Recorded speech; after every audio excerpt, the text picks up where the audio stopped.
Hello students, good afternoon. Let's start our today's lecture of the physics. Okay.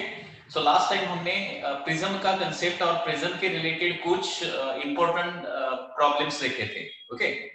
तो last time हमने एक problem देखा था वो 30 डिग्री एंड 120 डिग्री का प्रिज्म. ओके. उसको थोड़ा सा एक बार फिर मैं थोड़ा सा रिपीट करता हूँ क्योंकि उसमें angle of emergence, angle of incidence 60 degree दिया गया था, तो एंगल ऑफ इमर्जेंस 90 डिग्री भी आ सकता है या फिर 60 डिग्री भी आ सकता है. देखिए क्वेश्चन क्या था, देखिए yesterday there was one question like this.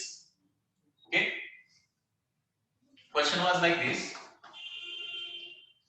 There is a prism जिसका रिफ्रैक्ट एंगल कितना है 120 डिग्री है, यहां पे एंगल कितना है 30 डिग्री है, यहां पे एंगल 30 डिग्री है, and ray is incident at an angle 60 degree and refractive index of the prism is given as √3. refractive index of the prism is given as √3. अभी प्रोसीजर देखिए, मतलब एंगल ऑफ इमर्जेंस निकालने का procedure क्या रहता है.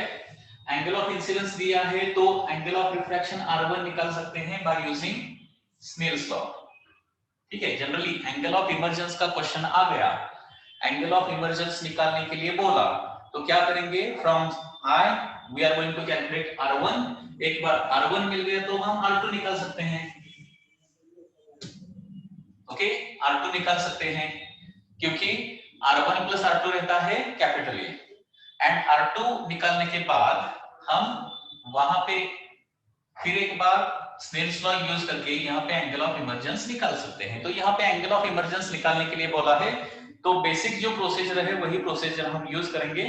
मतलब एंगल ऑफ इंसिडेंस दिया है तो पहले R1 निकालेंगे. ठीक है, so applying Snell's law at this point. Okay, so bye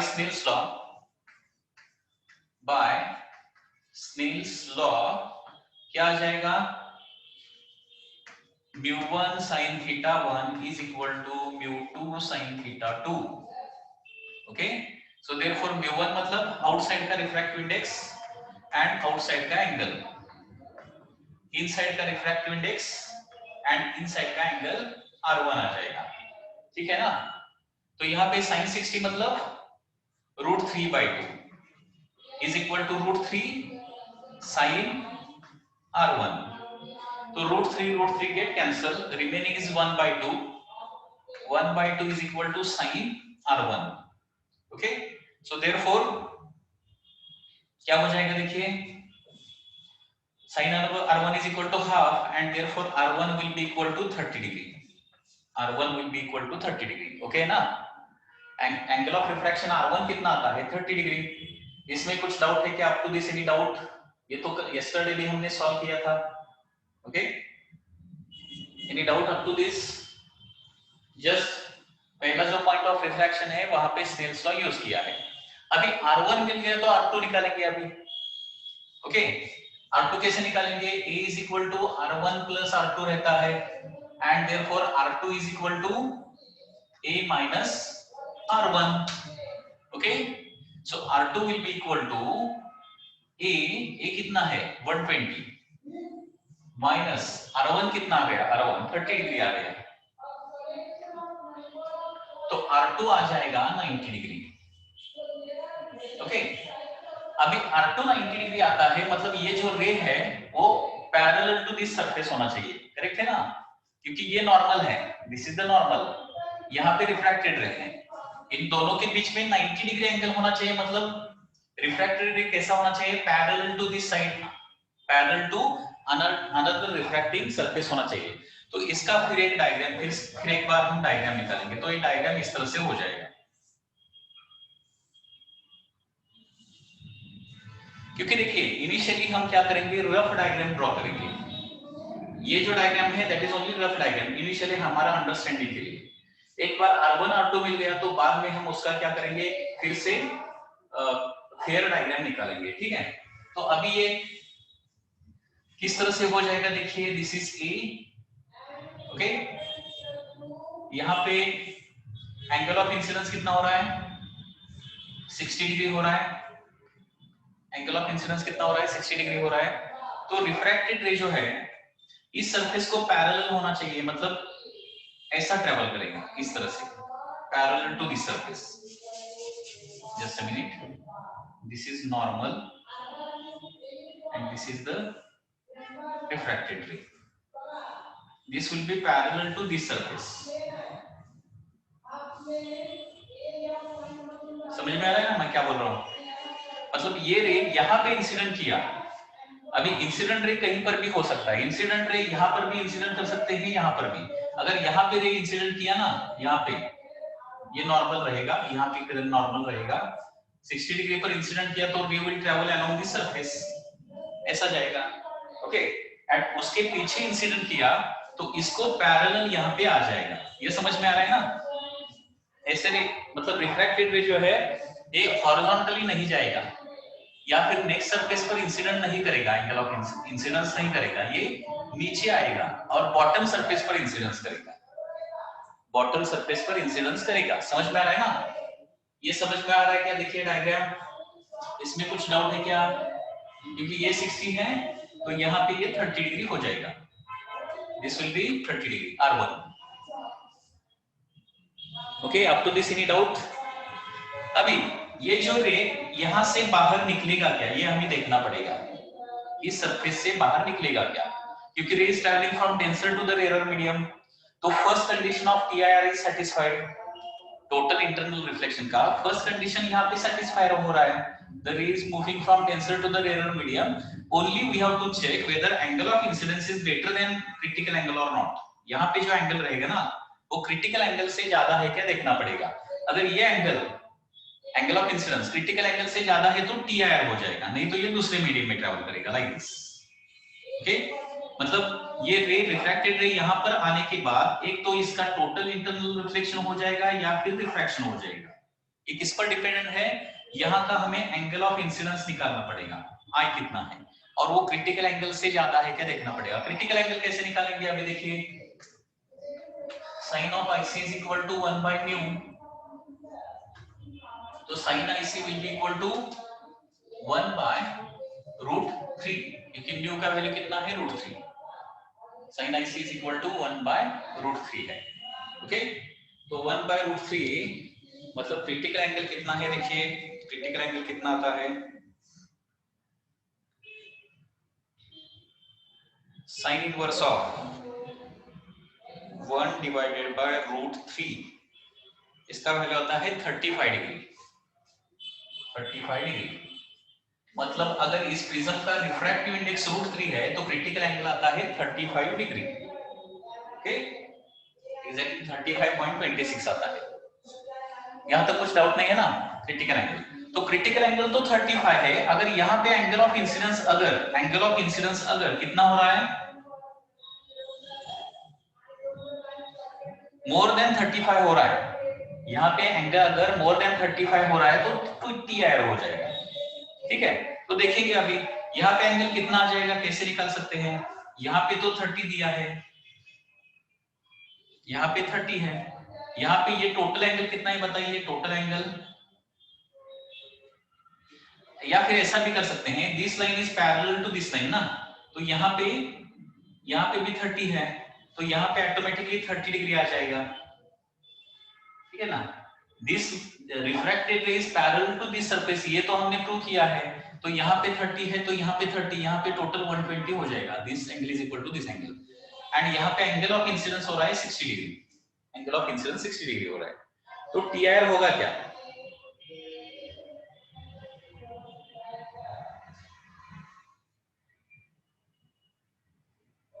TIR होगा क्या? TIR हो जाएगा क्योंकि angle of incidence is 60 degree है, which is greater than 35 degree, मतलब क्रिटिकल एंगल से ज्यादा है। तो इसका टोटल इंटरनल रिफ्लेक्शन हो जाएगा, यहाँ पे 60 रहेगा, तो this ray will be parallel to this ray and therefore what will happen? यहाँ पे once again 30 डिग्री एंगल बन जाएगा and therefore ray will emerge out with angle of 60 degree. तो यहाँ पे अभी देखिए 60 है तो एंगल ऑफ रिफ्लेक्शन 30 आता है, एंगल ऑफ रिफ्लेक्शन 30 है तो एंगल ऑफ इमर्जेंस 60 डिग्री आ जाएगा। तो इस क्वेश्चन का आंसर आता है angle of emergence will be 60 degree. Okay, any doubt in this question? समझ में आ रहा है ना?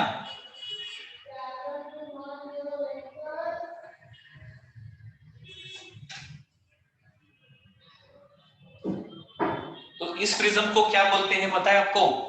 What this prism is called as? इस प्रिज्म को क्या बोलते हैं?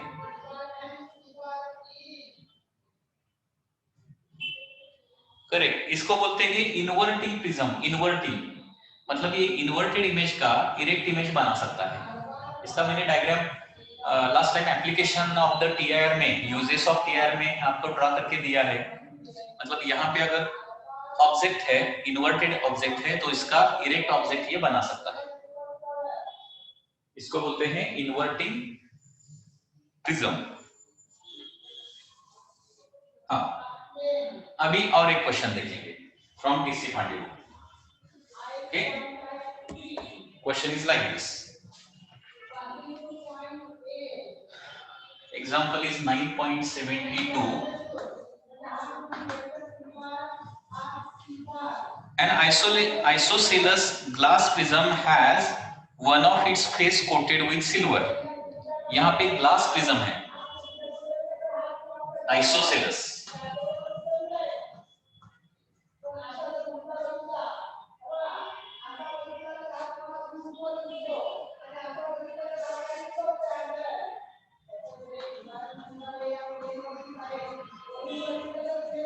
Prism of glass, isosceles prism of glass, okay, has one surface silvered. Silvered मतलब क्या होता है बताइए? सिल्वर्ड मतलब एक सरफेस सिल्वर्ड किया है, सिल्वर कोटिंग दिया है उस पे, तो क्या हो जाएगा? It will act like a mirror. Okay, तो उससे रिफ्लेक्शन हो जाएगा। A ray of light is incident normally on other face. A ray of light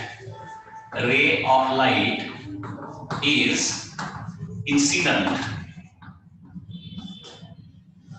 normally on other face. Ray of light is incident normally on other face. Okay.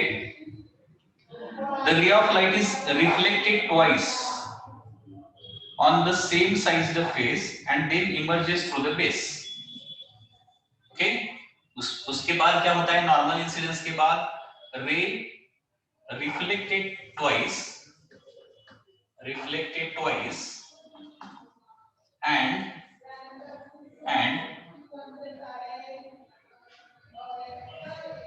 then emerges through base. Then emerges through base. Emerges through base perpendicularly. That is normally. तो यहाँ पे find the angle of prism. Angle of prism find out करना है। Find angle of prism. Okay, so this is the question. Okay, question is like this. Question ठीक से पढ़िए और उसको अंडरस्टैंड करने का प्रयत्न कीजिए। Isosceles prism of glass has one face silvered. Ray of light is incident normally on other face. Ray is reflected twice inside that prism, and then emerges through base normally. Find angle of prism. तो यहाँ पे ऐसा diagram निकालेंगे। देखिए, ये prism है, this is prism. Okay, it is isosceles prism मतलब this angle and this angle will be same, these two angle will be same. ठीक है, तो यहाँ पे क्या दिया है? रे ऑफ वन फेस इसका क्या है? सिल्वर्ड है, silvered, so it will act like a mirror. तो यही फेस सिल्वर्ड होना चाहिए और रे should be incident on from the left hand side. तो यहाँ पे क्या दिया है? रे of light is incident normally on other face. रे of light is incident normally like this. Normal incidence हुआ है यहाँ पे। ray of light is normal incidence on other face, it enters inside the prism. Okay, तो यहाँ पे mirror like surface है तो यहाँ पे रिफ्लेक्शन हो जाएगा according to the laws of reflection. तो यहाँ पे ये नॉर्मल है. Okay, this is the normal 90 degree angle. Okay, तो यहाँ से according to the laws of reflection यहाँ पे रिफ्लेक्शन हो जाएगा like this. Angle of incidence is equal to angle of reflection. Correct है ना?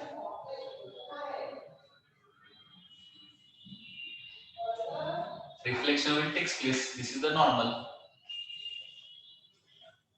ठीक है. एंड यहाँ पे भी रिफ्लेक्शन हो रहा है.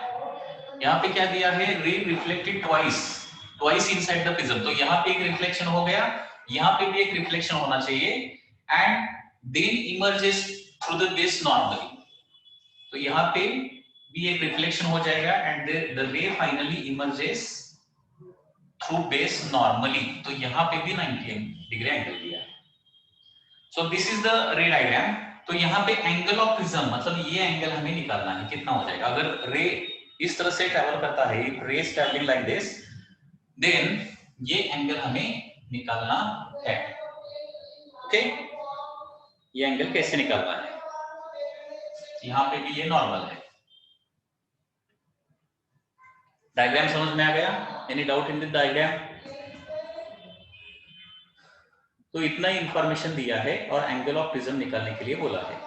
Isosceles prism of glass has one face silvered, ray of light is incident normally on other face, ray reflected twice and then emerges through the base normally. Find angle of the prism. Angle of prism हमें निकालना है.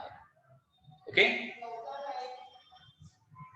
तो यहाँ पे suppose ये angle theta है. Suppose ये angle में थीटा एज्यूम करता हूँ. कैसे सॉल्व करेंगे? देखिए, एंगल थीटा है तो ये एंगल कितना हो जाएगा? यहाँ का एंगल, यहाँ पे एंगल थीटा है तो यहाँ पे एंगल कितना आ जाएगा? वही एंगल आ जाएगा ना. आइसोसेलेस ट्रायंगल में दोनों दो side same, this two sides are same, therefore this two angles are same, this angle is theta. ठीक है, तो यहाँ पे अगर एंगल थीटा है तो ये एंगल कितना आ जाएगा बताइए? दिस एंगल जो अभी मैंने मार्क किया है वो एंगल कितना आ जाएगा? बोलिए कितना आ जाएगा angle? That angle will also be equal to theta. Okay, क्यों? क्योंकि देखिए यहाँ का एंगल सपोज कितना है? x है. x यहाँ का एंगल x, ये अंदर वाला एंगल x, ये x plus theta, x plus theta will be equal to 90 degree. And suppose ये एंगल y है, y ये निकालना है हमें. ये एंगल y है सपोज, तो x plus y will also be equal to 90 degree. Correct है ना? This x plus theta will be equal to 90 degree and x plus y, क्योंकि this is normal to the surface, तो यहाँ पे total angle 90 degree होगा. x plus y 90 degree, x plus theta 90, x plus y 90, therefore यहाँ पे x x है, यहाँ पे 90 90 है, so theta should be क्या होना चाहिए? y होना चाहिए. तो therefore क्या हो जाएगा? ये y मतलब एंगल कितना आ जाएगा? थीटा आ जाएगा. Okay, theta. Any doubt? ये थीटा कैसे आ गया? समझ में आ रहा है ना? यहाँ पे एंगल थीटा हो रहा है. हाँ, तो यहाँ पे अगर एंगल थीटा है तो यहाँ पे एंगल कितना आ जाएगा? ऊपर वाला, उसके ऊपर वाला एंगल कितना रहेगा? इसके ऊपर वाला एंगल कितना रहेगा? वो भी थीटा रहेगा. This will be equal to theta. Why? Tell me why it will be theta? Theta क्यों रहेगा? क्योंकि यहाँ पे रिफ्लेक्शन हो रहा है. Angle of incidence is always equal to angle of reflection रहता है. Laws of reflection I is equal to R.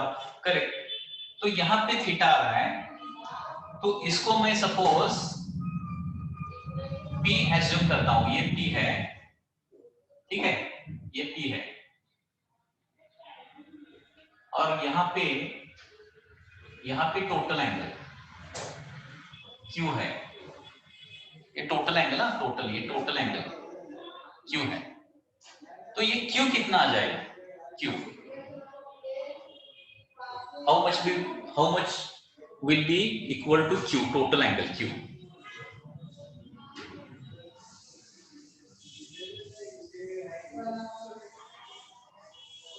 इसी तरह का प्रोसीजर आ जाएगा। अभी यहाँ पे हमने y लिखा था, ठीक है ना। तो यहाँ पे देखिए this p plus theta will be equal to 90 degree ना, because this is normal. p plus theta will be equal to 90 degree and p plus q because this is also 90 degree. This angle is 90 degree. तो ये दोनों का, इन दोनों का सम, triangle के दो angle का सम 90 डिग्री होना चाहिए. p plus q should be equal to 90 degree. तो यहाँ पे p 90 है तो theta should be equal to क्या होना चाहिए, q होना चाहिए. तो ये टोटल एंगल आता है q. तो टोटल एंगल अगर q मतलब थीटा आता है तो इसका ये हाफ एंगल कितना आ जाएगा, हाफ एंगल, या फिर ऊपर वाला एंगल, ऊपर वाला एंगल कितना आ जाएगा, ये एंगल. समझ में आ रहा है ना.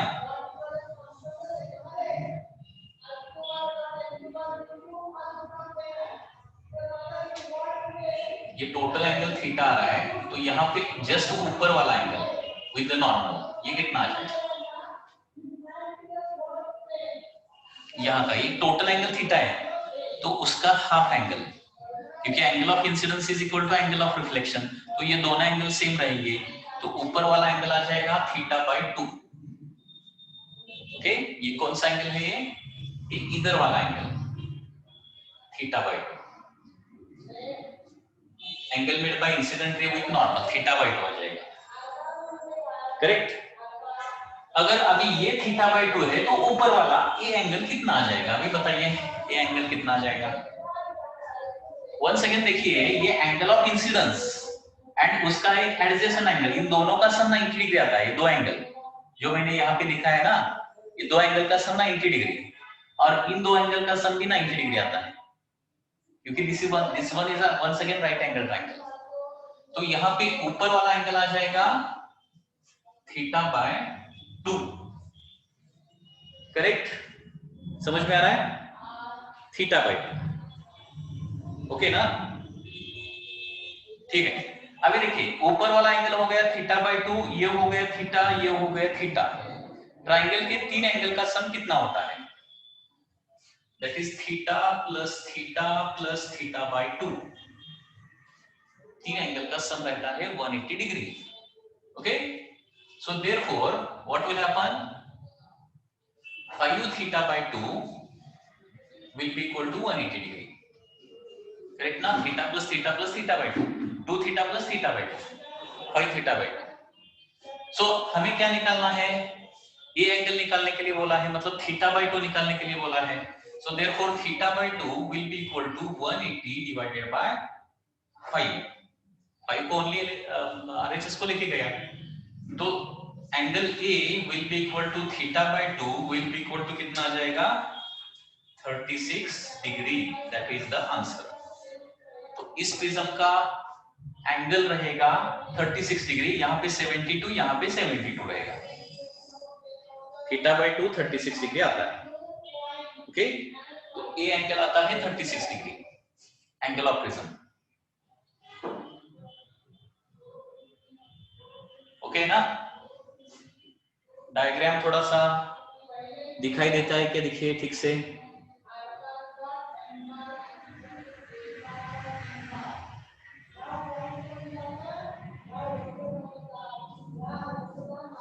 या फिर रिपीट डायग्राम ड्रॉ करने की जरूरत है क्या, देखिए रिपीट डायग्राम ड्रॉ करो.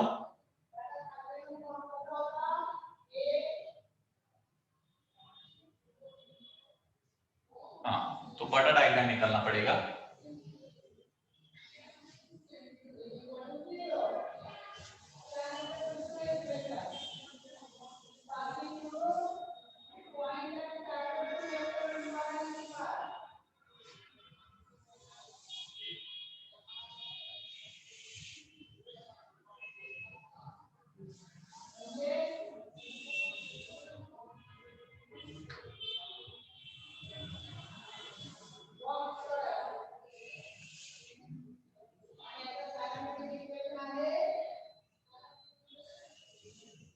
पहले नॉर्मल इंसिडेंट हुआ है, मतलब रे एज इट इज ट्रेवल करेगा अंदर. ओके, यहां से यहां पर रिफ्लेक्शन हो जाएगा, यहां से यहां पर रिफ्लेक्शन हो जाएगा, एंड रिफ्लेक्शन होने के बाद रे फाइनली बेस से परपेंडिकुलर निकल रहा है. The ray will be, diagram will be the like this, ray diagram. Okay, so this is the normal, and here also there is a one normal 90 degree angle. ठीक है, तो this is angle of prism, ये angle हमें निकालना है. तो कैसे हो जाएगा, देखिए यहाँ पे सपोज थीटा एज्यूम करता हूँ, यहाँ पे भी थीटा आ जाएगा, यहाँ पे थीटा है तो यहाँ पे थीटा आ जाएगा. Correct? If this is theta, this will be also equal to theta. Therefore, this angle will also be equal to theta, according to the laws of reflection. अगर यहाँ पे theta है ना, okay, because these two are parallel rays, directly भी निकाल सकते हैं. This ray and this ray, these two are parallel ray. तो यहाँ पे theta है तो यहाँ पे total angle कितना आ जाएगा? Total angle तो theta ही आ जाएगा. पैरेलल रे intersecting line, these two are alternate angles, directly भी निकाल सकते हैं. तो यहाँ पे ये हाफ एंगल कितना रहेगा? Half angle that is theta by 2. Theta by 2. अगर ये थीटा बाय 2 है ना, तो यहाँ पे भी थीटा बाय 2 आता है. ओके, अभी समझ में आ रहा है ना diagram? Theta by 2. So therefore theta plus theta by 2, that will be equal to 180 degree. ये a is equal to theta by 2 ना, ये a निकालने के लिए बोला है हमें. ओके, एंगल ऑफ प्रिज्म निकालने के लिए बोला है, तो थीटा बाय 2 निकालने के लिए बोला है, तो थीटा बाय 2 का वैल्यू निकालेंगे. Okay, so theta plus theta by 2 that is 5 theta by 2. तो 5 को और ले आरएचएस को लेके गया हमें. थीटा निकालने के लिए बोला होता ये एंगल, तो थीटा भी निकाल सकते थे. a निकालना है मतलब थीटा बाय 2 निकालना है. करेक्ट है ना? theta by 2 is 180 by 5, so theta by 2 will be 36 degree. and यहाँ पे a according to geometry ये theta by 2 आता है. theta by 2 कैसे आता है समझ में आ रहा है ना? यहाँ पे theta by 2, यहाँ पे सपोज क्या है, x है. इन दो एंगल का सम कितना आता है? theta by 2 plus x will be equal to 90 degree and a plus x will be equal to 90 degree, क्योंकि ये नॉर्मल है ना, नॉर्मल है, normal incident. x plus a 90, theta by 2 plus x ये भी नॉर्मल है. थीटा बाय 2 प्लस x मतलब 90, तो देयरफॉर क्या हो जाएगा? Theta by 2 will be equal to ये. Any doubt? इसमें कुछ डाउट है क्या?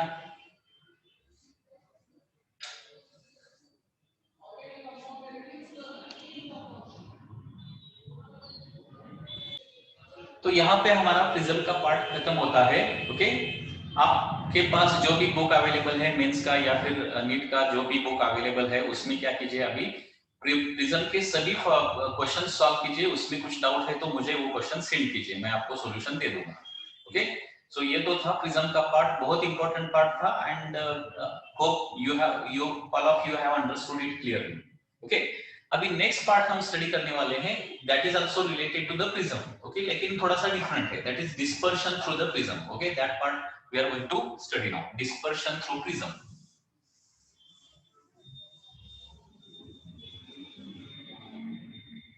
Dispersion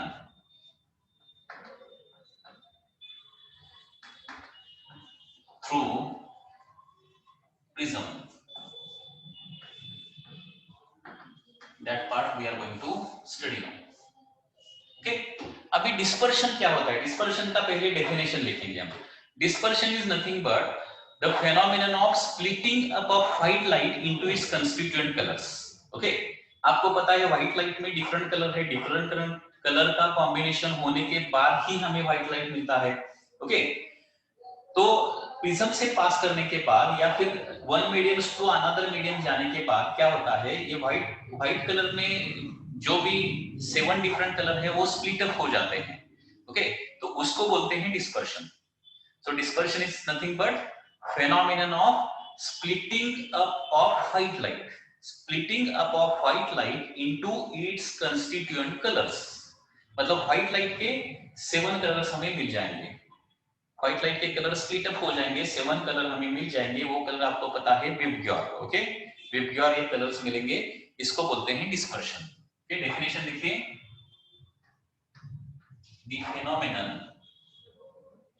the phenomenon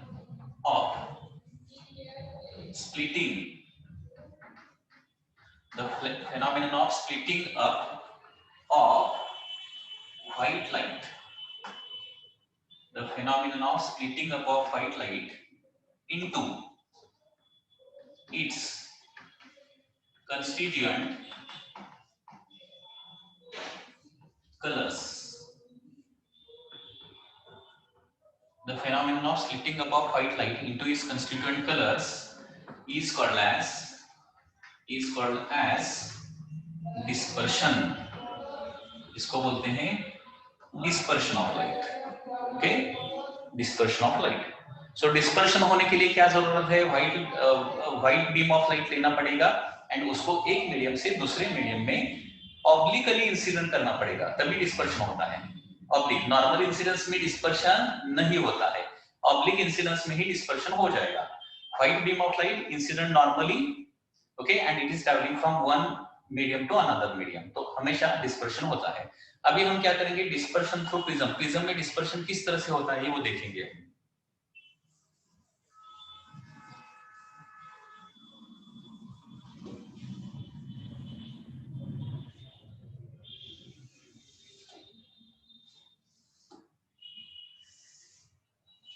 So once again, this is a prism. Suppose this is a prism and white light is incident on the left face like this. So this is white light. Okay. तो यहाँ पे अभी क्या हो जाएगा? देखिए, white light is incident on left face. This is angle of the prism, that is capital A, angle of the prism. तो यहाँ पे angle of incidence is, white light में क्या रहेंगे? 7 कलर्स रहेंगे. White light consist of 7 colours and 7 colour की raise के लिए एंगल ऑफ इंसिडेंस तो उतना ही रहेगा. Angle of incidence will be same, okay, but refractive index is different for different colour. You know that, okay. Refractive index colour पर dependent होता है. Different colour के लिए रिफ्रैक्टिव इंडेक्स डिफरेंट होता है. मतलब mu for violet is always maximum रहता है and mu for red colour क्या रहता है? हमेशा मिनिमम रहता है. तो यहाँ पे एंगल ऑफ इंसिडेंस तो सभी के लिए सेम रहेगा, लेकिन एंगल ऑफ रिफ्रैक्शन सेम नहीं रहेगा, क्योंकि हमारा स्नेल्स लॉ क्या है? फॉर्मूला क्या है? μ1 sin θ1 इज इक्वल टू क्या रहेगा? μ2 sin θ2. तो यहाँ पे क्या होता है? देखिए, बाहर का रिफ्रैक्टिव इंडेक्स 1 है, तो यहाँ पे 1 लिखूंगा. एंगल ऑफ इंसिडेंस सभी के लिए उतना ही है, सभी रेज के लिए एंगल ऑफ इंसिडेंस तो उतना ही है, angle of incidence for all colours. इसका प्रिज्म का रिफ्रैक्टिव इंडेक्स सपोज म्यू है, mu into sign of angle of refraction, अंदर वाला एंगल ऑफ रिफ्रैक्शन रहेगा. ठीक है, तो देखिए यहाँ पे 1 है, mu into sine r will be same for all the colours. सभी का साइन आर तो सेम रहेगा, तो जिसका म्यू ज्यादा रहेगा उसका एंगल ऑफ रिफ्रैक्शन क्या रहेगा? कम रहेगा. जिसका म्यू ज्यादा रहेगा उसका एंगल ऑफ रिफ्रैक्शन कम रहेगा. मतलब यहाँ पे क्या हो जाएगा? इस तरह से हो जाएगा.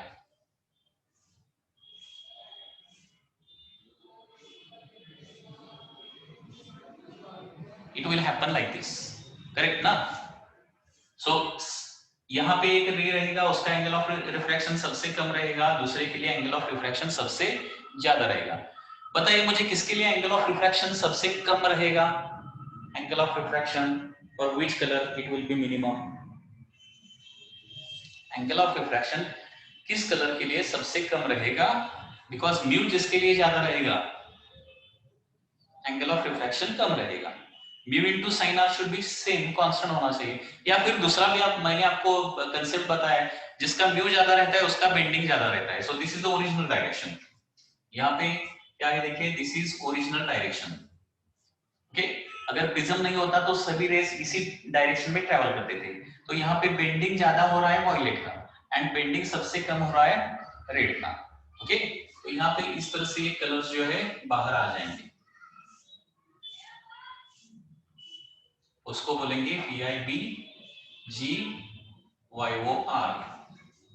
ओके, सो प्रिज्म में डिस्पर्शन होने के बाद सबसे नीचे वाला जो कलर है वो वायलेट रहेगा, सबसे ऊपर वाला कलर रहेगा रेड। किसका बेंडिंग, किसका डेविएशन सबसे ज्यादा होने वाला है इसमें? वायलेट का बेंडिंग सबसे ज्यादा होने वाला है एंड रेड का बेंडिंग सबसे कम होने वाला है। मतलब deviation, angle of deviation will be more for violet colour and angle of deviation will be less for the red colour.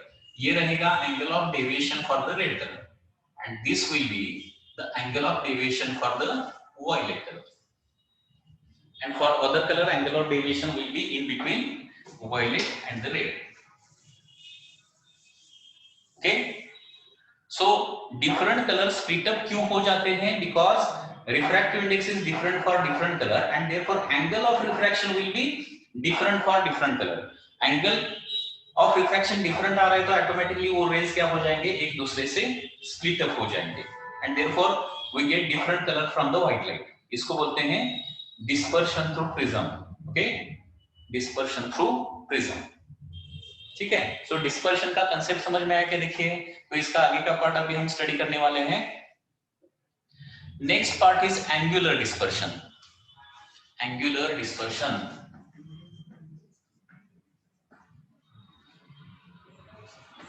Angular dispersion, it is denoted by theta. Angular dispersion denoted by theta.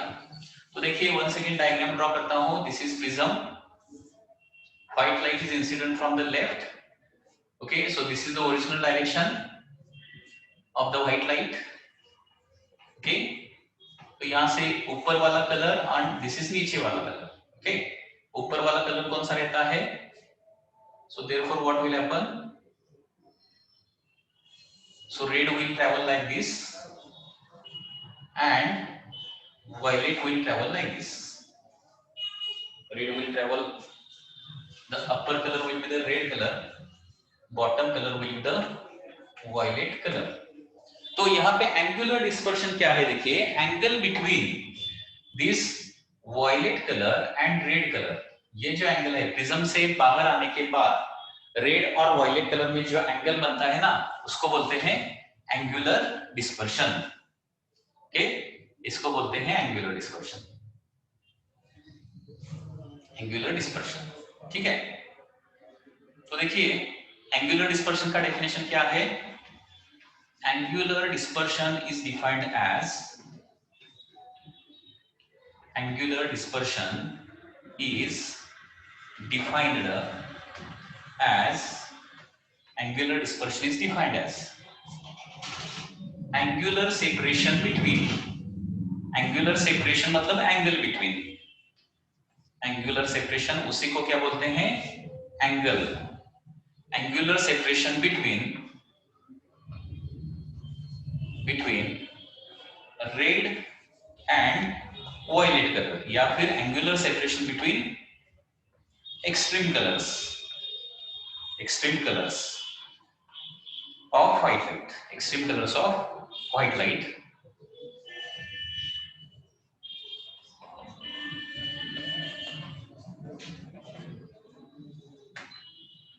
is okay, that is called as angular dispersion. Angular dispersion का concept समझ में आ गया? Okay, इसका formula भी देखेंगे। तो this is the original direction of the red light, also this is the original direction of the violet light. मतलब यहाँ पे अगर प्रिज्म बीच में नहीं होता तो रेड एंड वायलेट इस पाथ से ट्रैवल करते थे, तो ये हो जाएगा angle of deviation for the red colour, red colour का एंगल ऑफ डेविएशन, एंड ये हो जाएगा angle of deviation for the violet colour. तो अभी आप मुझे बताइए थीटा किस तरह से आ जाएगा? How to write theta? अगर डेल्टा एंड डेल्टा भी मुझे पता है तो थीटा कैसे लिखूं? बताओ, क्या करना पड़ेगा? Angular dispersion, correct. ये टोटल एंगल डेल्टा भी माइनस डेल्टा आर किया तो ये मुझे छोटा एंगल मिलेगा, that is angular dispersion. Okay, so therefore theta from the diagram, theta will be equal to delta v minus delta r आ जाएगा। So this is formula for angular dispersion, delta v minus delta. Angular dispersion का ये formula है, that is theta is equal to delta v minus delta. ठीक है, मतलब violet का angle of deviation suppose 8 degree है, 8 डिग्री। रेड का angle of deviation suppose 4 degree है, 8 डिग्री एंड 4 डिग्री। तो एंगुलर डिस्पर्शन कितना आ जाएगा? एंगुलर डिस्पर्शन बताइए। Angular dispersion that is 8 minus 4 that will be equal to 4 degree, that is the angular dispersion. Okay, अभी thin prism में angular dispersion कितना आता है देखेंगे। थिन प्रिज्म, थिन प्रिज्म, तो यहाँ पे पहले हमें थिन प्रिज्म का कंसेप्ट देखना पड़ेगा। Thin prism, thin prism. Okay, अब ये थिन प्रिज्म क्या होता है देखिए। The prism having a small refracting angle that is called as thin prism. Prism having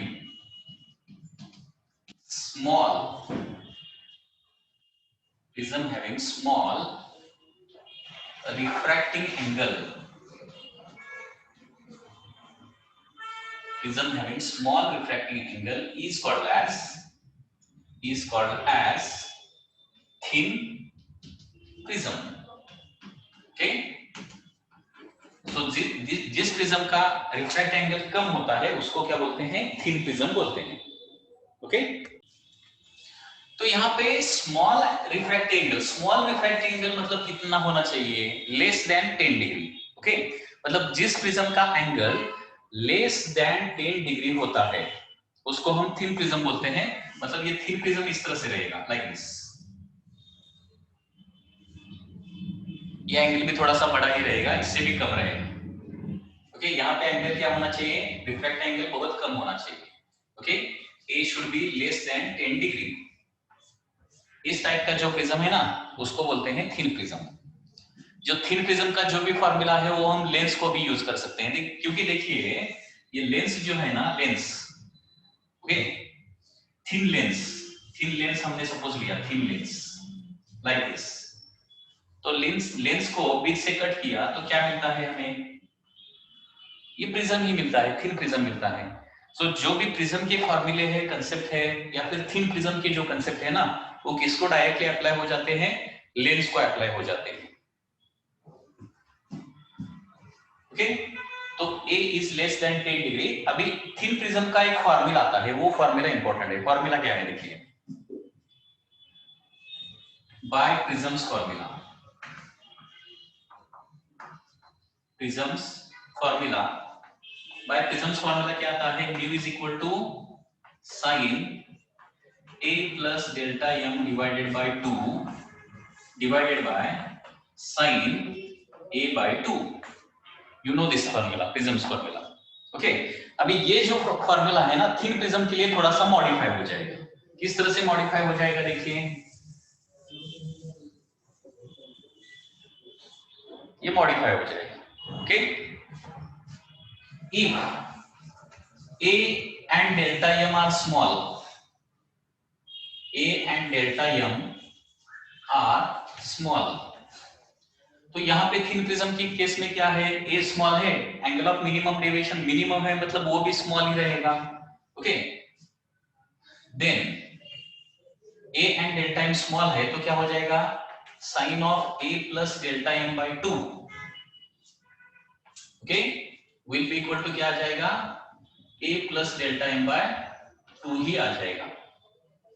ठीक है, and sine of A by 2, क्योंकि ऑलरेडी A एंगल छोटा है, स्मॉल है, A बाय 2 करने पर और छोटा हो जाएगा, एंड साइन A बाय 2 कितना आ जाएगा? A बाय 2 आ जाएगा, दैट इज इन रेडियन। ये कंसेप्ट पता है ना? Sine of A plus delta m by 2 is equal to A plus delta m क्यों आता है? पता है क्या आपको ऐसा क्यों होता है? Sine A plus delta m by 2 is equal to A plus delta m by 2 आता है, क्यों आता है?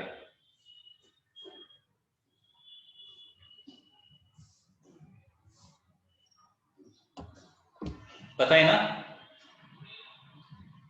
Sine theta is equal to theta कब आता है? उसके लिए एक कंडीशन है। Do you know this condition? Sine theta is equal to theta ले सकते हैं, sine theta is equal to theta ले सकते हैं। कब ले सकते हैं बताइए? यहां पे लिखता हूं, because for small angle in radian क्या होता है, sin theta is equal to theta ही आता है, लेकिन वैल्यू कहां पे होना चाहिए, रेडियन में होता है। ओके, रेडियन में होना चाहिए। इसको मैं प्रूफ करके दिखाता हूं, आपको प्रूफ करके दिखाता हूं। ओके, आपके पास अगर साइन का वैल्यू आपके सामने है तो देखिए, सपोज मैं 1 डिग्री लिया, 1 डिग्री एंगल लिया सपोज, ठीक है। तो 1 डिग्री का रेडियन में कैसे कन्वर्जन करेंगे, रेडियन में कन्वर्जन करने के लिए पाई बाय 180 से मल्टीप्लाई करते हैं, करेक्ट है ना। 1 इंटू पाई बाय 180, ये हो जाएगा आपका रेडियन में वैल्यू। तो रेडियन में वैल्यू कितना आता है, 1 डिग्री का रेडियन में वैल्यू वो आता है 0.017, 0.0174 आता है, 0.0174। ओके, 1 डिग्री का हमने रेडियन में वैल्यू निकाला तो इतना आता है। अभी साइन 1 आपके पास अगर लॉग टेबल है तो देखिए साइन ऑफ 1 कितना आता है, साइन ऑफ 1 वो भी एग्जैक्टली उतना ही आता है, 0.0174। मतलब क्या हो रहा है, स्मॉल एंगल के लिए साइन 1 का वैल्यू ओके एंड रेडियन का वैल्यू दोनों उतना ही आ रहा है, एग्जैक्टली सेम आता है। ये कब तक होता है, अप्रोक्सीमेटली 10 डिग्री तक हो सकता है। फॉर एग्जांपल 4 डिग्री के लिए देखेंगे, 4 डिग्री के लिए 4 डिग्री का रेडियन में वैल्यू निकाला तो 4 into pi by 180, 4 into pi by 180 कितना आता है, देखिए 4 इंटू पाई बाय 180, 0.0698 आता है, 0.0698 आता है। एंड साइन ऑफ 4 डिग्री का वैल्यू निकालिए, साइन ऑफ 4 डिग्री का वैल्यू देखिए कितना आता है, साइन 4 0.0697 आता है, 0.0697 देखिए उतना है, 698 697 उतना ही वैल्यू है। ओके, तो हमेशा ध्यान में रखिए एंगल अगर स्मॉल है तो क्या होता है, sine theta is equal to theta आता है, लेकिन थीटा का वैल्यू किस में होना चाहिए, रेडियन में होना चाहिए compulsory, that is the only condition. Okay, so radian में आने वाला वैल्यू एंड साइन में आने वाला वैल्यू दोनों वैल्यू सेम होता है। This is only for small angle, up to 10 degree ऐसा होता है। Okay, up to 10 degree. तो यहां पे मैं ये इरेज करता हूं, अभी देखिए तो ये प्रिज्म फार्मूला क्या हो जाएगा अभी, so therefore mu will be equal to, thin prism के लिए फार्मूला हो जाएगा a plus delta m divided by 2 divided by a by 2। Okay, तो 2 get cancel, a plus delta m divided by a रहेगा ओनली, क्योंकि sine a plus delta m by 2 मतलब a plus delta m by 2 यहां पे रखा and sign a by 2 मतलब a by 2 यहां पे रखा। तो यहाँ पे a plus delta m divided by a हो जाएगा। a को LHS को लेके आता हूं तो a okay a into mu is equal to a plus delta m। तो डेल्टा m के लिए फॉर्मूला क्या आ जाएगा, डेल्टा m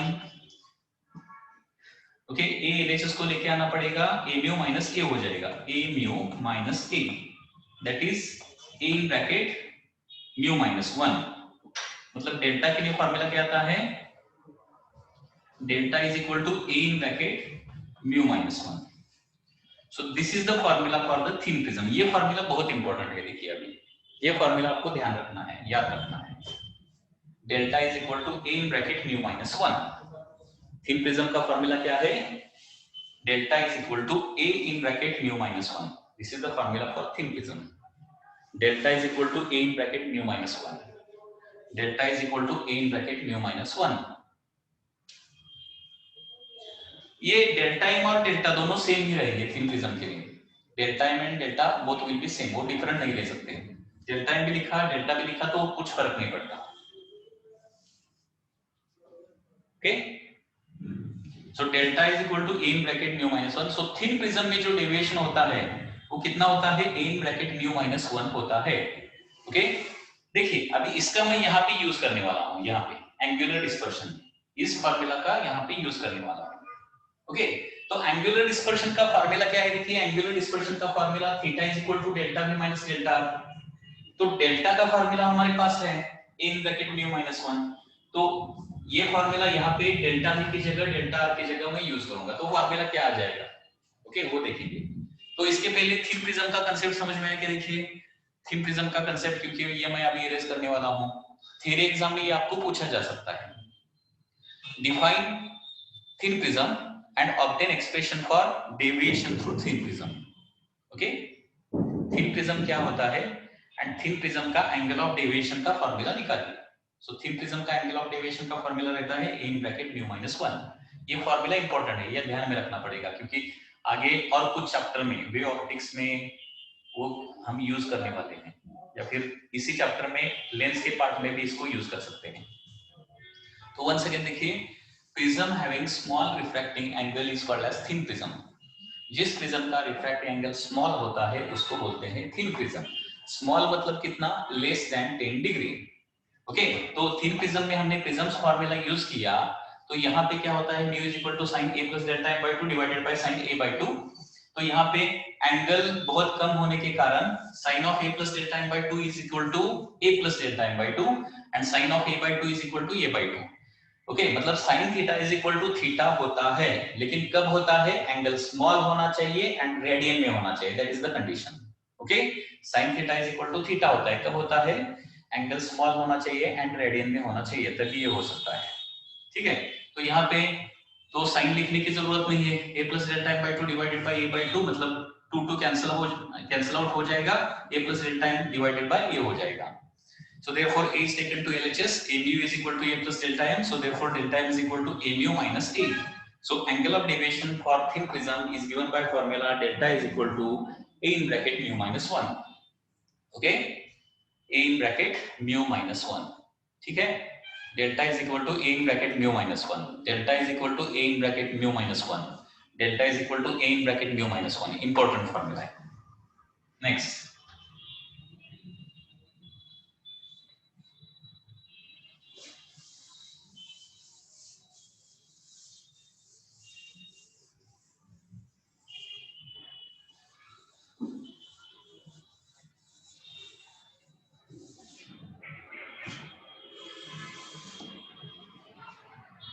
ओके, तो वंस अगेन एंगुलर डिस्पर्शन पर अभी आ जाए। एंगुलर डिस्पर्शन मतलब थीटा के लिए क्या फार्मूला रहता है? Theta is equal to delta p minus delta r रहेगा, that is deviation of violet minus deviation of red. But delta v के लिए मैं फार्मूला यूज कर सकता हूं, delta is equal to a in bracket mu minus 1, a in bracket mu v minus 1, and delta r के लिए a in bracket mu r minus 1। Correct ना? Delta is equal to a in bracket mu minus 1, therefore delta v is equal to a in bracket mu v minus 1 and delta r is equal to a in bracket mu r minus 1 आ जाएगा। TIR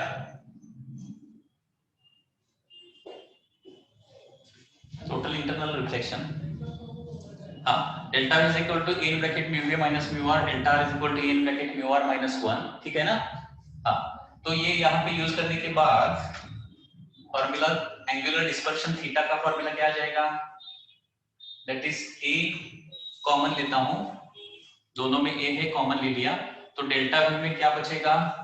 mu v minus mu r बचेगा, minus इसको minus sign apply करना है ना, तो minus mu r plus 1 हो जाएगा। Mu v minus mu r, sorry mu v minus 1, sorry यहाँ पे मिस्टेक हो गया, mu v minus 1 as it is, delta v का minus mu r minus minus plus 1। Okay ना? Any problem, any doubt?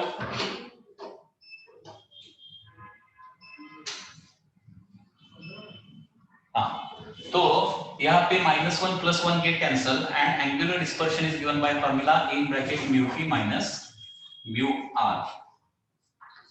So these are the two formulae for angular dispersion through prism।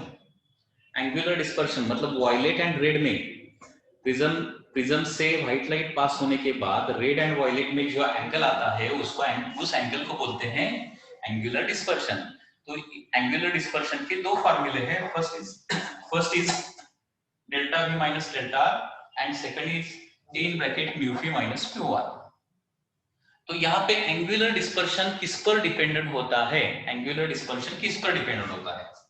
तो angular from this formula angular dispersion depends on angular dispersion depends on two things. First is A पर dependent रहेगा, that is refracting angle of prism, okay, that is A. And second mu v minus mu r, mu का value किस पर depend रहता है? Material पर। तो prism का मटेरियल क्या है? ओके, उस पर भी डिपेंडेंट रहेगा, material of prism, material of prism. तो एंगुलर डिस्पर्शन कितना हो जाएगा?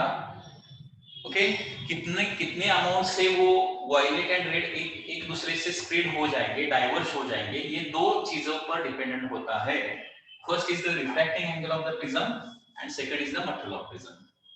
ए बढ़ाया तो थीटा बढ़ता है एंड म्यू भी बढ़ाया तो भी थीटा बढ़ जाता है। Difference of mu, violet and red का डिफरेंस बढ़ गया तो भी क्या होता है? Angle between red and violet colour बढ़ जाता है। Okay, so this is the concept of angular dispersion and the thin prism. ये angular dispersion and thin prism का कंसेप्ट है। ओके, इसके बाद प्रिज्म का और एक कंसेप्ट है, वो है डिस्पर्सिव पावर। अभी हम देखेंगे डिस्पर्सिव पावर क्या होता है। Dispersive power, which is denoted by omega. Dispersive power, omega, which is denoted by omega. ये W जैसा दिखता है, W नहीं है, उसको क्या बोलते हैं? Omega. That is a Greek alphabet. Dispersive power. अभी डिस्पर्सिव पावर का मैं फॉर्मूला लिखता हूं, तो from that formula you can prepare the definition of the dispersive power. Omega is equal to angular dispersion to deviation of mean color. Okay, इसको बोलते हैं dispersive power. So dispersive power of A prism or dispersive power of a material of prism is defined as the ratio of angular dispersion to deviation of the mean color. मतलब dispersive power क्या है? Ratio है। किसका ratio है? Angular dispersion to the and deviation of mean colour. Mean colour मतलब कौन सा? Yellow colour, yellow. Okay, so omega का क्या जाएगा? एंगुलर डिस्पर्शन मतलब थीटा एंड डेविएशन मतलब delta. Omega is equal to theta by delta आता है, या फिर इसको ऐसे भी लिख सकता हूं, delta V minus delta R, that is theta ना, delta V minus delta R। Okay, and ये डेल्टा Y, ऐसा भी लिख सकते हैं, थीटा बाय डेल्टा या फिर delta V minus delta R divided by delta Y। Okay, तो डिस्पर्सिव पावर का आगे का जो कंसेप्ट है ना, वो क्या करेंगे हम थोड़ा नेक्स्ट लेक्चर को देखेंगे। That will be for the next lecture. So this is all for today's lecture of the physics. अगर कुछ डाउट है तो you can ask the doubts now.